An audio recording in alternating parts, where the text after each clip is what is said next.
Dear students, அனைவருக்கும் வணக்கம். So இன்னைக்கு எவல்யூஷனில் அதாவது எவல்யூஷன் பாடம் பற்றி நம்ம கண்டினியூஸாக பார்த்துட்டு இருக்கோம். ஸோ அதில் இன்னைக்கு very important topic adaptive radiation அப்படிங்கிற ஒரு கான்செப்டை பற்றி இன்னைக்கு நம்ம பார்க்குறோம். அடாப்டிவ் ரேடியேஷன் அப்படிங்கிறது நம்ம தகவல் பரவல் என்று சொல்லுவோம். ஸோ இப்போ இந்த தகவல் பரவல் அப்படிங்கிறதுக்கு முன்னாடி first we know the meaning of adaptation. தகவமைப்பு அப்படின்னா என்ன?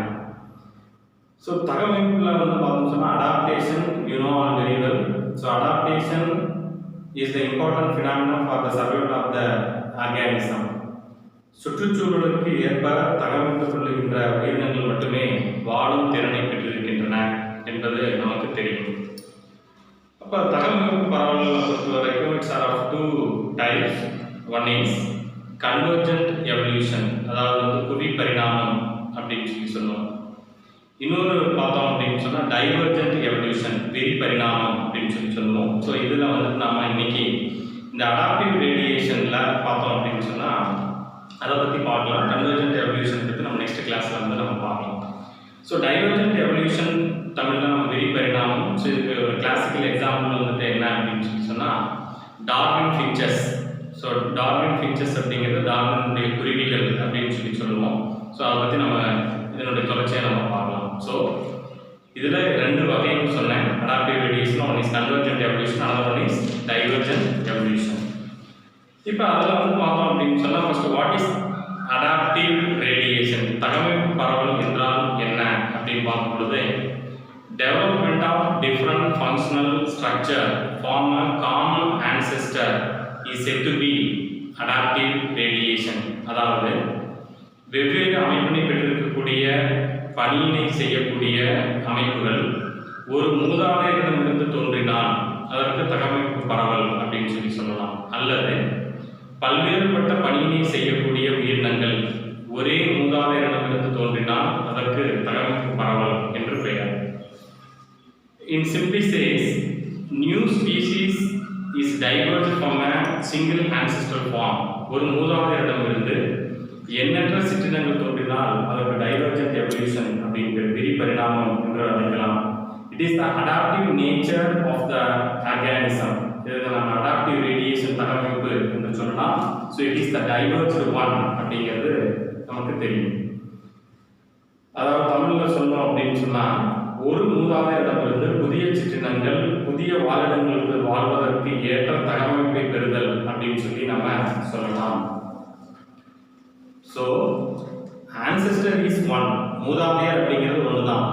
ஆனால் அதிலிருந்து பார்த்தோம்னு சொன்னால் தே மாடிஃபைட் இன்டு வேரியஸ் ஸ்பீசிஸ். அதிலிருந்து ஒரு மூதாதையரிலிருந்து பல்வேறுபட்ட உயிரினங்கள் வித் லாட் ஆஃப் அடாப்டேஷன், பல்வேறு விதமான தகவமைப்புகளை பெற்று வாழக்கூடியதாக இருக்கு. To survive in the environment, particular environment.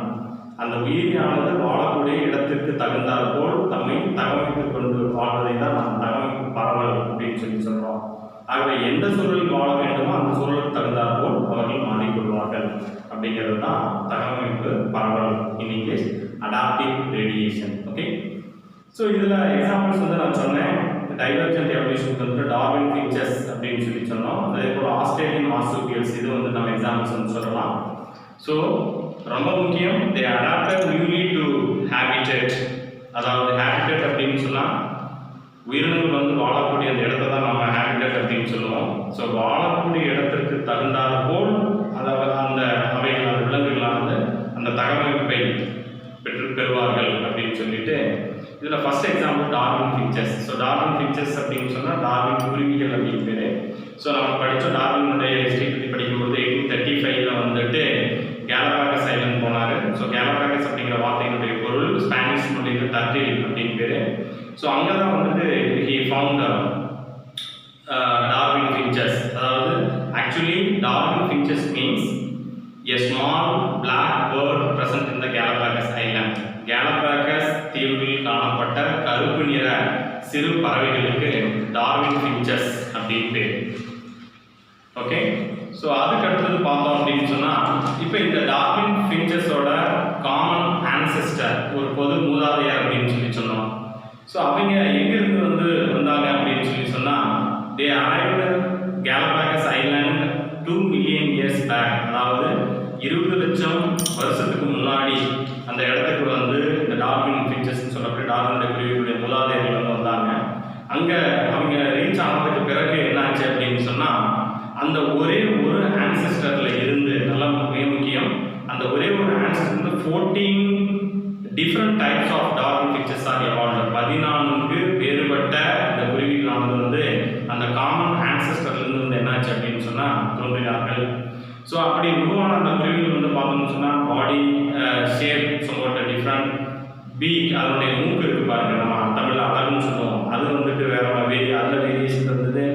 அங்கே இருக்கக்கூடிய ஃபுட் சோர்ஸுக்கு தகுந்த மாதிரி பார்த்தோம் அப்படின்னு சொன்னால் ஃபீடிங் ஹேபிட்டேட், சிலது வந்து வெஜிடேரியன், சிலது வந்து நான்வெஜ்ஜாக இருந்தது, சிலது இன்செக்ட்ஸ் சாப்பிடக்கூடியது, சிலது நட்டை சாப்பிடக்கூடியது, சிலது லீஃபை சாப்பிடக்கூடியது. ஸோ இந்த மாதிரி வந்து ஃபுட் ஃபீடிங் பிஹேவியர் வந்து மாறி இருந்தது. ஸோ டார்வினுடைய கான்செப்ட் என்ன அப்படின்னு சொன்னால், they are all evolved from a single ancestor. அதாவது இந்த 14 வகையான குருவிகளுமே ஒரு பொது மூதாதையரிடமிருந்து தோன்றினார்கள் என்பதுதான் டார்வினுடைய கருத்து. இதை நல்லா ஞாபகம் வச்சுக்கணும்.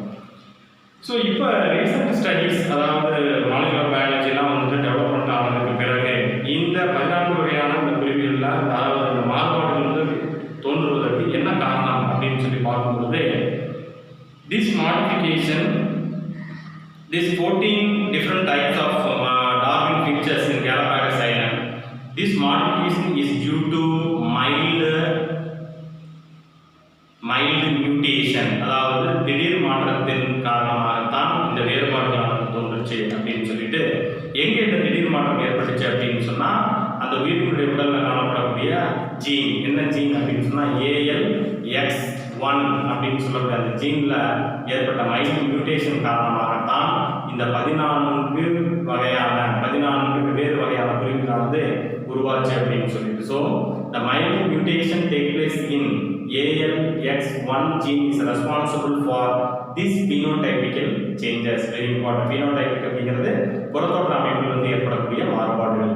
ஆகவே ஸோ அழகு அமைப்பில் வந்துட்டு வேறுபாடுகள் இருக்கலாம், உணவு ஊட்டத்தில் வந்து மாறுபாடு இருக்கலாம், உடல் அமைப்பில் வந்து மாறுபாடுகள் இருக்கலாம் அப்படின்னு சொன்னாங்க. ஸோ மியூட்டேஷன் இன் ALX1 ஜீன் அப்படிங்கிறது நல்லா ஞாபகம் வச்சுங்க. ஸோ இந்த டார்வின் ஃபீச்சர்ஸை பொறுத்த வரைக்கும் வந்து பார்த்தோம்னு சொன்னால் ஒரு 5 டிவிஷனாக வந்து இதை சொல்லலாம். எப்படி இதை பிரிச்சிருக்காங்க அப்படின்னு சொன்னால், டைவர்ஸ் அப்படின்னு சொல்லி சொன்னோம். So large ground finches, cactus finches, insectivorous finches, tree finches and warbler finches. Warbler அப்படின்னா பாட்டு பாடக்கூடியது. Then finally woodpecker finches அப்படின்னு சொல்லிட்டு இங்கே சொல்லியிருக்கிறோம். ஸோ இதே மாதிரி diverse evolution Australian marsupial, Australian காணப்படக்கூடிய பை பாலிட்டிகளில் வந்து பார்த்தோம் அப்படின்னு சொன்னால், அதில் ஒரு காமன் ஆன்சஸ்டர் வந்து 10 டிஃப்ரெண்ட் ஸ்பீசிஸ் வந்துட்டு எவால்வ் ஆச்சு. அது பேர் மட்டும் சொல்ல ஞாபகம் வச்சுக்கணும். Tasmanian wolf, banded anteater, kangaroo, wombat, koala and glider, bandicoot, marsupial, mole அப்படின்னு சொல்லக்கூடிய உயிரியல். ஸோ அப்போ பாயிண்ட் என்ன அப்படின்னு சொன்னால், ஒரே ஒரு காமன் ஆன்சஸ்டர் வந்து 10 different types of organisms are evolved. So இதுதான் என்ன அப்படின்னு சொன்னால் 2 எக்ஸாம்பிள்ஸ் சொல்லியிருக்கிறோம். Divergent evolution, one is Darwin features and Australian marsupials. Okay, so this is what adaptive radiation. Thank you.